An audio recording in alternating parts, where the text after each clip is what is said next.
6ನೇ ತರಗತಿ ಕಲಿಕಾ ಫಲ 1 ಚಟುವಟಿಕೆ 1 ರಜೆ ಮಜಾ ಹಂಚಿಕೊಳ್ಳೋಣ. ಕೆಳಗಿನ ಪ್ರಶ್ನೆಗಳಿಗೆ ಮೌಖಿಕವಾಗಿ ಉತ್ತರಿಸಿ. ಪ್ರಶ್ನೆಗಳು: ಯಾವ ಊರಿಗೆ ಹೋಗಿದ್ದೀರಿ? ನಾವು ಮೈಸೂರಿಗೆ ಹೋಗಿದ್ದೆವು. ಏನೇನು ನೋಡಿದ್ದೀರಿ? ನಾವು ಅರಮನೆ, ಕೆಆರ್ಎಸ್ ಉದ್ಯಾನವನ ನೋಡಿದೆವು. ನಿಮ್ಮ ಮನೆಗೆ ಯಾರ್ಯಾರು ಏಕೆ ಬಂದಿದ್ದರು? ನಮ್ಮ ಮನೆಗೆ ಅತ್ತೆ ಮಾವ ನನ್ನ ಹುಟ್ಟು ಹಬ್ಬಕ್ಕೆ ಬಂದಿದ್ದರು. ನೀವು ನೋಡಿದ ಸ್ಥಳ ಯಾವುದು? ಅದರ ವಿಶೇಷತೆ ಏನು? ನಾನು ನೋಡಿದ ಸ್ಥಳ ಮೈಸೂರು, ಅದರ ವಿಶೇಷತೆ ದಸರಾ. ಯಾವ ಯಾವ ಆಟ ಆಡಿದ್ದು? ಯಾರ ಜೊತೆ ಆಟ ಆಡಿದ್ದು? ನಾವು ಗೋಲಿ, ಕಬಡ್ಡಿ ಆಟ ಆಡಿದೆವು. ಸ್ನೇಹಿತರ ಜೊತೆ ಆಡಿದೆವು. ಚಟುವಟಿಕೆ 2 ನಾನು ಪ್ರಶ್ನಿಸುವೆ. ಪ್ರಶ್ನೆ 1 ನಾವು ಕೈಯನ್ನು ಹೇಗೆ ಸ್ವಚ್ಛಗೊಳಿಸಬೇಕು? ನಾವು ಕೈ ಹಿಂಭಾಗ, ಅಂಗೈ, ಕೈ ಬೆರಳು ಈ ಎಲ್ಲವನ್ನೂ ಸ್ವಚ್ಛಗೊಳಿಸಬೇಕು. ಪ್ರಶ್ನೆ 2 ನಾವು ಕೈಗಳನ್ನು ಸ್ವಚ್ಛಗೊಳಿಸದಿದ್ದರೆ ಏನಾಗುತ್ತದೆ? ನಾವು ಕೈಗಳನ್ನು ಸ್ವಚ್ಛಗೊಳಿಸದಿದ್ದರೆ ರೋಗಗಳು ಹರಡುತ್ತವೆ. ಚಟುವಟಿಕೆ 3 ನನ್ನ ಸುತ್ತಮುತ್ತ. ವಿದ್ಯಾರ್ಥಿಯು ತನ್ನ ಕೌನ್ಸಿಲರ್ ಅಥವಾ ಗ್ರಾಮ ಪಂಚಾಯಿತಿಯ ಅಧ್ಯಕ್ಷರು ಅಥವಾ ಸದಸ್ಯರೊಂದಿಗೆ ಚರ್ಚಿಸಿ ಗ್ರಾಮದಲ್ಲಿರುವ ಸ್ಥಳೀಯ ಸಮಸ್ಯೆಗಳನ್ನು ತಿಳಿದುಕೊಳ್ಳಿ ಹಾಗೂ ಅವುಗಳನ್ನು ಪಟ್ಟಿ ಮಾಡಿ. ಗ್ರಾಮ ಪಂಚಾಯಿತಿಯ ಸದಸ್ಯರೊಂದಿಗೆ ಚರ್ಚಿಸಿದಾಗ ಅಲ್ಲಿನ ಸ್ಥಳೀಯ ಸಮಸ್ಯೆಗಳನ್ನು ಈ ರೀತಿಯಾಗಿ ತಿಳಿಸಿದ್ದಾರೆ. ಇಲ್ಲಿಯ ಸ್ಥಳೀಯ ಸಮಸ್ಯೆಗಳೆಂದರೆ ಚರಂಡಿ ಸಮಸ್ಯೆ, ವಿದ್ಯುತ್ ಸಮಸ್ಯೆ, ಕುಡಿಯುವ ನೀರಿನ ಸಮಸ್ಯೆ, ಕಸ ವಿಲೇವಾರಿ ಸಮಸ್ಯೆ, ಸಾರಿಗೆ ಸಮಸ್ಯೆ, ಶಾಲೆಗಳ ಸಮಸ್ಯೆ, ವಸತಿ ಸಮಸ್ಯೆ ಇತ್ಯಾದಿ. ಚಟುವಟಿಕೆ 4 ಗ್ರಾಮ ಸಭೆಯಲ್ಲಿ ನನ್ನ ಪಾತ್ರ. ಶಿಕ್ಷಕರು ವಿದ್ಯಾರ್ಥಿಗಳಿಗೆ ಅಣುಕು ಗ್ರಾಮ ಸಭೆಯ ಸನ್ನಿವೇಶವನ್ನು ಸೃಷ್ಟಿಸಿ ಗ್ರಾಮ ಸಭೆಯಲ್ಲಿ ನಡೆಯುವಂತೆ ಅಣುಕು ಸಭೆಯನ್ನು ನಡೆಸಿ ಮಕ್ಕಳ ಅಣುಕು ಗ್ರಾಮ ಸಭೆಯಲ್ಲಿ ಕೆಳಗಿನ ವಿಚಾರಗಳನ್ನು ಕುರಿತು ಚರ್ಚಿಸಿ. ಶಾಲೆಯ ಸಮಸ್ಯೆಗಳು: ಕೊಠಡಿ ಸಮಸ್ಯೆ, ಮಕ್ಕಳು ಶಾಲೆಗೆ ಬರದೇ ಇರುವ ಸಮಸ್ಯೆ, ಶೌಚಾಲಯ ಸಮಸ್ಯೆ ಇತ್ಯಾದಿ. ಪರಿಹಾರ ಕ್ರಮಗಳು: ಕೊಠಡಿ ನಿರ್ಮಾಣ, ಪೋಷಕರ ಮನವೊಲಿಸಿ ಮಕ್ಕಳನ್ನು ಶಾಲೆಗೆ ಕರೆತರುವುದು, ಶೌಚಾಲಯ ನಿರ್ಮಾಣ. ಶಾಲೆಗೆ ಬೇಕಾದ ಸೌಲಭ್ಯಗಳು: ಗ್ರಂಥಾಲಯಕ್ಕೆ ಪುಸ್ತಕ, ಬೆಂಚುಗಳು, ಪ್ರಯೋಗಾಲಯಕ್ಕೆ ವಸ್ತುಗಳು ಇತ್ಯಾದಿ ಸೌಲಭ್ಯಗಳು. ಭೌತಿಕ ಅಭಿವೃದ್ಧಿಗೆ ಹಣದ ಸಹಾಯ. ಊರಿನ ಹಿರಿಯರು, ಪಂಚಾಯಿತಿಯ ಸದಸ್ಯರು, ಶಿಕ್ಷಣ ಪ್ರೇಮಿಗಳಲ್ಲಿ ಸಹಾಯ ಕೋರುವುದು. ಬಡ ಮಕ್ಕಳಿಗೆ ಗ್ರಾಮ ಪಂಚಾಯಿತಿ ಅವರಿಂದ ಸಹಾಯ ಕೋರಿಕೆ ಇತ್ಯಾದಿ. ಚಟುವಟಿಕೆ 5 ಅರ್ಥೈಸಿಕೊಂಡು ಉತ್ತರಿಸುವೆ. ಚಿತ್ರ 3 ಸನ್ನಿವೇಶವನ್ನು ಅರ್ಥೈಸಿಕೊಂಡು ನೀಡಿರುವ ಪ್ರಶ್ನೆಗಳಿಗೆ ನಿಮ್ಮದೇ ಮಾತುಗಳಲ್ಲಿ ಉತ್ತರಿಸಿ. ಸನ್ನಿವೇಶವನ್ನೊಮ್ಮೆ ಓದಿಕೊಳ್ಳಿ. ಪ್ರಶ್ನೆಗಳು: ಪ್ರಯಾಣಿಕನು ರೈಲು ನಿಲ್ಲುವ ಮೊದಲೇ ಹತ್ತಲು ಪ್ರಯತ್ನಿಸಿದ್ದು ಸರಿಯೇ? ಇಲ್ಲ, ತಪ್ಪು. ಪ್ರಶ್ನೆಗಳು: ಪೊಲೀಸರವರಿಗೆ ಪ್ರಯಾಣಿಕ ಕೈಮುಗಿದಿದ್ದು ಏಕೆ? ಪೊಲೀಸರು ಪ್ರಯಾಣಿಕನ ಪ್ರಾಣ ಕಾಪಾಡಿದ್ದಕ್ಕೆ ಕೃತಜ್ಞತೆ ಸಲ್ಲಿಸಲು ಕೈಮುಗಿದಿದ್ದು. ಪ್ರಶ್ನೆ: ಅವಸರವೇ ಅಪಾಯಕ್ಕೆ ಕಾರಣ. ಈ ಹೇಳಿಕೆ ಕುರಿತು ನಿನ್ನ ಅಭಿಪ್ರಾಯವೇನು? ಅವಸರ ಮಾಡಬಾರದು. ಪ್ರಶ್ನೆ: ನೀವು ಇತರರಿಗೆ ಕೃತಜ್ಞತೆ ಸಲ್ಲಿಸಿದ ಸಂದರ್ಭವನ್ನು ಬರೆಯಿರಿ. ಸಂದರ್ಭ: ನನ್ನ ಸ್ನೇಹಿತ ನನಗೆ ಬಾವಿಯಲ್ಲಿ ಈಜುವುದನ್ನು ಕಲಿಸಿದಾಗ ನಾನು ಅವನಿಗೆ ಕೃತಜ್ಞತೆ ಸಲ್ಲಿಸಿದೆ. ಪ್ರಶ್ನೆ: ಚಿತ್ರಕ್ಕೊಂದು ಸೂಕ್ತ ಶೀರ್ಷಿಕೆ ನೀಡಿ. ಶೀರ್ಷಿಕೆ: ನಿಧಾನವೇ ಪ್ರಧಾನ. ಚಟುವಟಿಕೆ 6 ಪದಗಳೊಂದಿಗೆ ನನ್ನ ಆಟ. ನೀಡಲಾದ ಸುಳಿವುಗಳನ್ನು ಬಳಸಿಕೊಂಡು ಪದಬಂಧವನ್ನು ನಿಮ್ಮ ಸಹಪಾಠಿಯ ಸಹಾಯದಿಂದ ಪೂರ್ಣಗೊಳಿಸಿ. ಸುಳಿವುಗಳು: 1 ಹುಣ್ಣಿಮೆಯ ಬೆಳಕು, ಬೆಳದಿಂಗಳು. 2 ಸ್ಲೇಟಿನ ಮೇಲೆ ಬರೆಯಲು ಬೇಕು, ಬಳಪ. 3 ಗಾಳಿಗಿರುವ ಇನ್ನೊಂದು ಹೆಸರು, ಪವನ.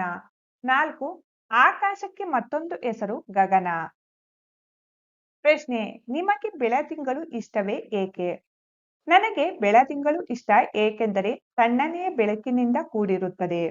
ಪ್ರಶ್ನೆ: ವಾತಾವರಣದಲ್ಲಿ ಗಾಳಿಯೇ ಇಲ್ಲದಿದ್ದರೆ ಏನಾಗುತ್ತಿತ್ತು? ವಾತಾವರಣದಲ್ಲಿ ಗಾಳಿಯೇ ಇಲ್ಲದಿದ್ದರೆ ಜೀವಿಗಳು ಬದುಕುತ್ತಿರಲಿಲ್ಲ. ಪ್ರಶ್ನೆ: ಆಕಾಶದಲ್ಲಿ ನಿಮಗೆ ಅಚ್ಚರಿ ಎನಿಸಿದ ವಿಷಯದ ಬಗ್ಗೆ ಹೇಳಿ. ಆಕಾಶದಲ್ಲಿ ನನಗೆ ಅಚ್ಚರಿ ಎನಿಸಿದ ವಿಷಯವೆಂದರೆ ಮೋಡ ಮಳೆಯಾಗಿ ಸುರಿಯುವುದು. ಚಟುವಟಿಕೆ 7 ಸ್ಪಂದನೆ ಪ್ರತಿಸ್ಪಂದನೆ. ನೀಡಲಾದ ಚಿತ್ರವನ್ನು ಗಮನಿಸಿ ಕೇಳಲಾದ ಪ್ರಶ್ನೆಗೆ ಉತ್ತರಿಸಿ. ಇಂತಹ ಸಂದರ್ಭದಲ್ಲಿ ನೀವು ಹೇಗೆ ಸ್ಪಂದಿಸುವಿರಿ ಎಂಬುದನ್ನು ಆಲೋಚಿಸಿ ಉತ್ತರಿಸಿ. ಪ್ರಶ್ನೆ: ನೀವು ನೋಡಿರುವಂತೆ ಈ ತರದ ಯಾವ ಸಂದರ್ಭಗಳಲ್ಲಿ ಜನರು ಮೊಬೈಲ್ನಲ್ಲಿ ಚಿತ್ರಗಳನ್ನು ತೆಗೆದುಕೊಳ್ಳಲು ಆತುರಿಯುತ್ತಾರೆ? ನಾನು ನೋಡಿರುವ ಸಂದರ್ಭಗಳೆಂದರೆ ಅಪಘಾತಗಳಾದಾಗ, ನೀರಿನಲ್ಲಿ ಮುಳುಗುತ್ತಿರುವಾಗ, ಒಬ್ಬರಿಗೊಬ್ಬರು ಹೊಡೆದಾಡುತ್ತಿರುವಾಗ. ಪ್ರಶ್ನೆ: ಈ ಸಂದರ್ಭದಲ್ಲಿ ಫೋಟೋ ತೆಗೆದುಕೊಳ್ಳುವವರ ಬಗ್ಗೆ ನಿಮ್ಮ ಅಭಿಪ್ರಾಯವೇನು? ಅಂತಹ ಸನ್ನಿವೇಶದಲ್ಲಿ ನೀವಿದ್ದರೆ ಏನು ಮಾಡುತ್ತಿದ್ದೀರಿ? ಫೋಟೋ ತೆಗೆದುಕೊಳ್ಳುವುದು ತಪ್ಪು. ಇಂತಹ ಸನ್ನಿವೇಶದಲ್ಲಿ ನಾನಿದ್ದರೆ ಅವರನ್ನು ಕಾಪಾಡಲು ಪ್ರಯತ್ನಿಸುತ್ತಿದ್ದೆ. ಪ್ರಶ್ನೆ: ಜನರು ಇಂತಹ ಮನಸ್ಥಿತಿಯನ್ನು ಬದಲಾಯಿಸಲು ನಾವೇನು ಮಾಡಬಹುದು? ಇಂತಹ ಮನಸ್ಥಿತಿ ಜನರಲ್ಲಿ ಅರಿವು ಮೂಡಿಸಬೇಕು. ಪ್ರಶ್ನೆ: ಇತ್ತೀಚೆಗೆ ಕುಟುಂಬಗಳಲ್ಲಿ ಜನರು ಹೆಚ್ಚಾಗಿ ಮೊಬೈಲ್ ಬಳಸಿ ಕುಟುಂಬದವರೊಡನೆ ಸಮಯ ಕಳೆಯಲು ಮರೆತಿದ್ದಾರೆ. ಇದರ ಬಗ್ಗೆ ನಿಮ್ಮ ಅಭಿಪ್ರಾಯ ತಿಳಿಸಿ. ನಮ್ಮ ಕಷ್ಟಕ್ಕೆ ಸಹಾಯ ಮಾಡುವವರು ಕುಟುಂಬದವರು, ಮೊಬೈಲ್ ಅಲ್ಲ. ಮೊಬೈಲ್ನಲ್ಲಿ ಸಮಯ ಕಳೆಯುವುದು ತಪ್ಪು ಎಂಬುದು ನನ್ನ ಅಭಿಪ್ರಾಯ. ಪ್ರಶ್ನೆ: ಸಾಮಾಜಿಕ ಮಾಧ್ಯಮಗಳನ್ನು ಜನರು ಹೆಚ್ಚಾಗಿ ಬಳಸುತ್ತಿರುವುದರಿಂದ ಆಗುವ ದುಷ್ಪರಿಣಾಮಗಳೇನು? ಸಾಮಾಜಿಕ ಮಾಧ್ಯಮಗಳನ್ನು ಜನರು ಹೆಚ್ಚಾಗಿ ಬಳಸುತ್ತಿರುವುದರಿಂದ ಅಮೂಲ್ಯವಾದ ಸಮಯ ವ್ಯರ್ಥವಾಗುತ್ತಿದೆ, ಮಾನಸಿಕ ಕಾಯಿಲೆಗಳು ಹೆಚ್ಚಾಗುತ್ತಿವೆ. ಪ್ರಶ್ನೆ 6: ಚಿತ್ರಕ್ಕೆ ಒಂದು ಶೀರ್ಷಿಕೆ ನೀಡಿರಿ. ಶೀರ್ಷಿಕೆ: ಇರಿಗೆ ಪ್ರಾಣ ಸಂಕಟ, ಬೆಕ್ಕಿಗೆ ಚೆಲ್ಲಾಟ. ಚಟುವಟಿಕೆ 8: ನನ್ನ ಪ್ರಶ್ನೆಗಳು. ಚಿತ್ರಕ್ಕೆ ಬಣ್ಣ ಹಚ್ಚಿರಿ. ಅನಂತರ ಚಿತ್ರಗಳನ್ನು ಸರಿಯಾಗಿ ಗಮನಿಸಿ. ಈ ಚಿತ್ರಕ್ಕೆ ಪೂರಕವಾಗಿ ಏಕೆ, ಹೇಗೆ, ಹಾಗಾಗದಿದ್ದರೆ ಎನ್ನುವಂತಹ ಪ್ರಶ್ನೆಗಳನ್ನು ರಚಿಸಿ. ಪ್ರಶ್ನೆ 1: ನಾವು ಕೊಡೆಯನ್ನು ಯಾವಾಗ ಬಳಸಬೇಕು? ಪ್ರಶ್ನೆ 2: ಈ ಚಿತ್ರದಲ್ಲಿನ ಸನ್ನಿವೇಶಗಳು ಯಾವ ಋತುಮಾನಕ್ಕೆ ಸಂಬಂಧಿಸಿದೆ? ಪ್ರಶ್ನೆ 3: ಮಳೆಗಾಲ ನಮಗೆ ಹೇಗೆ ಉಪಯೋಗವಾಗುತ್ತದೆ? ಪ್ರಶ್ನೆ 4: ರೈತ ಏಕೆ ಮರದ ಕೆಳಗೆ ಕುಳಿತಿದ್ದಾನೆ? ಪ್ರಶ್ನೆ 5: ಮಹಿಳೆಯರು ಏಕೆ ಬೆಂಕಿ ಕಾಸುತ್ತಿದ್ದಾರೆ?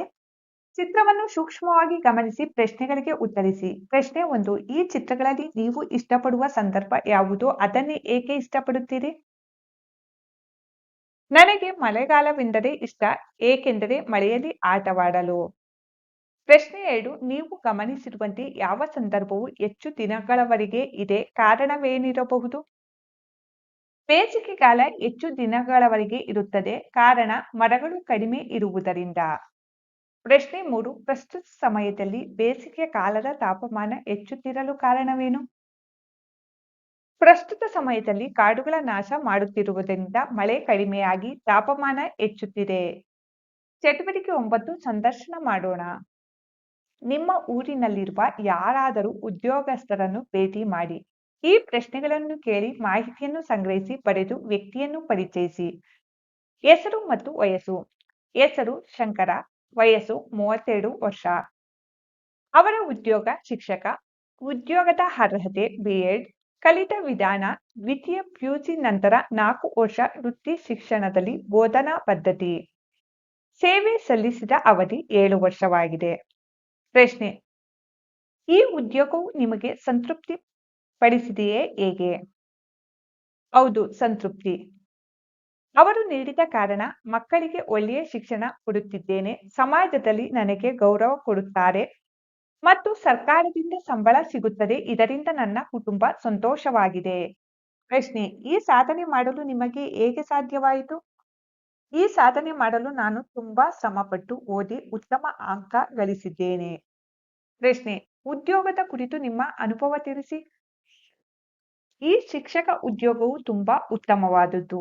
ಮಣ್ಣಿನ ಮುದ್ದೆಯಂತೆ ಇರುವ ಮಕ್ಕಳನ್ನು ಸುಂದರ ಮೂರ್ತಿಯನ್ನಾಗಿ ಮಾಡುವ ಕಾಯಕ ನನಗೆ ಇಷ್ಟವಾಯಿತು.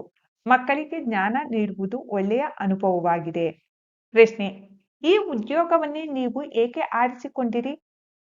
ಈ ಉದ್ಯೋಗ ಸಮಾಜ ಸೇವೆ ಹಾಗೂ ಉತ್ತಮ ಸಮಾಜ ನಿರ್ಮಾಣ ಮಾಡುವಂತಹ ಕೆಲಸ. ಇದರಿಂದ ಸ್ವಸ್ಥ ಸಮಾಜ ನಿರ್ಮಾಣ ಮಾಡಬಹುದು. ಹಾಗಾಗಿ. ಪ್ರಶ್ನೆ: ನೀವು ಮಾಡುತ್ತಿರುವ ಈ ಉದ್ಯೋಗ ದೊರೆಯದೆ ಹೋಗಿದ್ದರೆ ಏನು ಮಾಡುತ್ತಿದ್ದೀರಿ? ಈ ಉದ್ಯೋಗ ದೊರೆಯದಿದ್ದರೆ ರೈತನಾಗುತ್ತಿದ್ದೆ. ಅದು ಸಹ ನನಗೆ ಹೆಮ್ಮೆಯ ಕೆಲಸ. ಇದರಿಂದ ದೇಶಕ್ಕೆ ಅನ್ನ ನೀಡಬಹುದು. ಚಟುವಟಿಕೆ 10: ಉತ್ತರ ನಿಮ್ಮದು, ಪ್ರಶ್ನೆ ನನ್ನದು. ನೀಡಲಾದ ಘಟನೆಯನ್ನು ಓದಿ ಕೆಳಗೆ ನೀಡಿರುವ ಉತ್ತರಗಳಿಗೆ ಪ್ರಶ್ನೆಗಳನ್ನು ರಚಿಸಿ ಹಾಗೂ ಹೇಳಿರಿ. ಘಟನೆ ಈ ರೀತಿಯಾಗಿದೆ. ಈ ಕೆಳಗಿನ ಉತ್ತರಗಳಿಗೆ ಪ್ರಶ್ನೆಗಳನ್ನು ಬರೆಯಿರಿ. ಪ್ರಶ್ನೆಗಳು: ಲಕ್ಷ್ಮಿಯವರು ಏಕೆ ಬ್ಯಾಂಕ್ನಿಂದ ಹಣವನ್ನು ಡ್ರಾ ಮಾಡಿದರು? ಉತ್ತರ: ಲಕ್ಷ್ಮಿಯವರು ಅವರ ಗಂಡನ ಆಪರೇಷನ್ಗಾಗಿ ಬ್ಯಾಂಕ್ನಿಂದ ಹಣವನ್ನು ಡ್ರಾ ಮಾಡಿದರು. ಪ್ರಶ್ನೆ 2: ಜಾನ್ ಹಣವನ್ನು ಹಿಂತಿರುಗಿಸಿದ್ದು ಸರಿಯೇ ಏಕೆ? ಉತ್ತರ: ಜಾನ್ ಹಣವನ್ನು ಹಿಂತಿರುಗಿಸಿದ್ದು ಸರಿ, ಏಕೆಂದರೆ ಪರರ ವಸ್ತುಗಳಿಗೆ ಆಸೆ ಪಡದೆ ಅದು ಪರರದ್ದು ಎಂಬ ಹಿತದೃಷ್ಟಿಯಿಂದ ಪ್ರಾಮಾಣಿಕವಾಗಿ ಹಿಂತಿರುಗಿಸಿದರು. ಪ್ರಶ್ನೆ 3: ಲಕ್ಷ್ಮಿಯವರು ಏಕೆ ತೊಳಲಾಡಬೇಕಿತ್ತು? ಉತ್ತರ: ಲಕ್ಷ್ಮಿಯವರು ತನ್ನ ಗಂಡನ ಆಪರೇಷನ್ ಮಾಡಿಸಲಾಗದೆ ತುಂಬಾ ತೊಳಲಾಡಬೇಕಿತ್ತು. ಚಟುವಟಿಕೆ 11: ಈ ಪದ್ಯವನ್ನು ಓದಿ ಕೆಳಗೆ ನೀಡಿರುವ ಪ್ರಶ್ನೆಗಳಿಗೆ ಉತ್ತರಗಳನ್ನು ಹೇಳಿ. ಪದ್ಯ ಅಜ್ಜ ಅಜ್ಜಿ.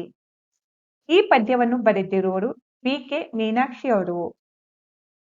ಪ್ರಶ್ನೆ 1: ಅಜ್ಜ ಅಜ್ಜಿ ಕುರಿತು ಮಗುವಿಗಿರುವ ಭಾವನೆ ಏನು? ಹಾಗೆ ಹೇಳಲು ಕಾರಣವೇನು? ಉತ್ತರ: ಅಜ್ಜ ಅಜ್ಜಿ ಮೇಲೆ ಮಗುವಿಗೆ ಅಪಾರ ಪ್ರೀತಿ ಇದೆ. ಹಾಗೆ ಹೇಳಲು ಕಾರಣ, ಅಜ್ಜ ಅಜ್ಜಿ ಮಗುವನ್ನು ಬಹಳ ಪ್ರೀತಿಯಿಂದ ಅವನನ್ನು ಹೊತ್ತು ಮೆರೆಸಿ, ಅನ್ನ ಉಣಿಸಿ, ಬಾಯಿ ಒರೆಸಿ, ತಬ್ಬಿಕೊಂಡು ತವಡಿಕೊಂಡು ಲಾಲಿ ಆಡಿ ಮಲಗಿಸಿ ಒಲವ ನೀಡಿದ್ದಾರೆ.